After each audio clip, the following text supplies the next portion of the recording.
जय हिंद दोस्तों, एफडी की सीरीज में आज हम बात करने वाले हैं टीडीएस ऑन एफडी। दोस्तों टीडीएस पता होगा, टैक्स डिडक्टेड एट सोर्स होता है, मतलब आपका टैक्स काट लिया जाएगा सोर्स के ऊपर ही। इनकम टैक्स डिपार्टमेंट को आप पर भरोसा नहीं है कि आप इसके ऊपर टैक्स देंगे या आप अपनी आईटीआर में दिखाएंगे, इसलिए उन्होंने उस बैंक की, पोस्ट ऑफिस की जिम्मेदारी लगा दी है। जब भी आप इसे ब्याज देंगे व्यक्ति को, इसका टीडीएस काट के देंगे, मतलब सोर्स के ऊपर ही आपका टीडीएस कट लेगा जहां से आपका पैसा आ रहा है। तो दोस्तों ये एक लिमिट डिफाइन कर दी है इनकम टैक्स डिपार्टमेंट ने एक फाइनेंशियल ईयर के अंदर, मतलब 1 अप्रैल 2024 से 31 मार्च 2025 के बीच अगर आपने एक साल के अंदर 40,000 या उससे ज्यादा का इंटरेस्ट कमाया तो वो बैंक वाले आपका 10% टीडीएस काट लेंगे। और ये कटा हुआ टीडीएस इनकम टैक्स डिपार्टमेंट में जमा हो जाएगा और आपके फॉर्म 26 में, एएस में, टीएस में बोल जाएगा। 3 महीने बाद आपको जो बैंक है फॉर्म 16A देगा और इन सभी का साल के बाद में जो डेटा है दोस्तों आपके 26 में शो हो जाएगा। और वहीं पर अगर आप एक सीनियर सिटीजन हैं, आपकी एज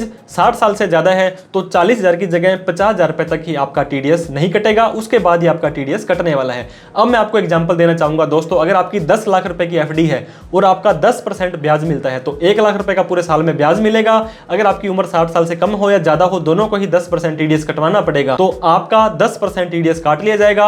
आपकी एफडी के अंदर अगर आपकी दोस्तों कम्युलेटिव एफडी है तो 90,000 रुपए आपकी एफडी में जुड़ जाएगा और 10,000 रुपए इनकम टैक्स डिपार्टमेंट को चला जाएगा। इस पे ऊपर आपको कंपाउंडिंग का बेनिफिट भी नहीं मिलेगा। और दोस्तों नॉन कम्युलेटिव एफडी है तो भी आपको 90,000 रुपए आपके सेविंग अकाउंट में मिल जाएंगे और जो 10,000 रुपए आपके 26 में पैन कार्ड में जमा हो जाने वाले हैं। तो मतलब टीडीएस का अमाउंट आपके साल टू साल या 3 महीने में कटता जाएगा और बाकी की अमाउंट है वो इनकम टैक्स डिपार्टमेंट को चली जाएगी। फिर आपको आईटीआर भरने के बाद में आपको बताना पड़ेगा कि मेरे इतना मुझे ब्याज आया, मेरी बाकी ओवरऑल इनकम इतनी थी। अगर आपका टैक्स बनता है तो उस टीडीएस को आप टैक्स में यूज कर सकते हैं।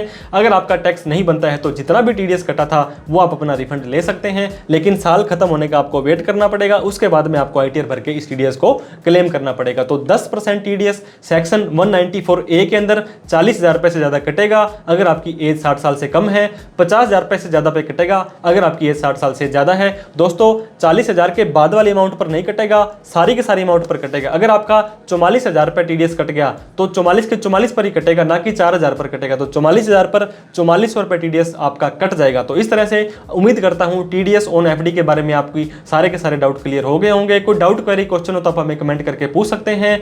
टेलीग्राम और व्हाट्सएप पर हमने पेज बना रखे हैं, चैनल बना रखे हैं, उनको भी फॉलो करना ना भूलें। Thank you so much for watching this video. जय हिंद, जय भारत।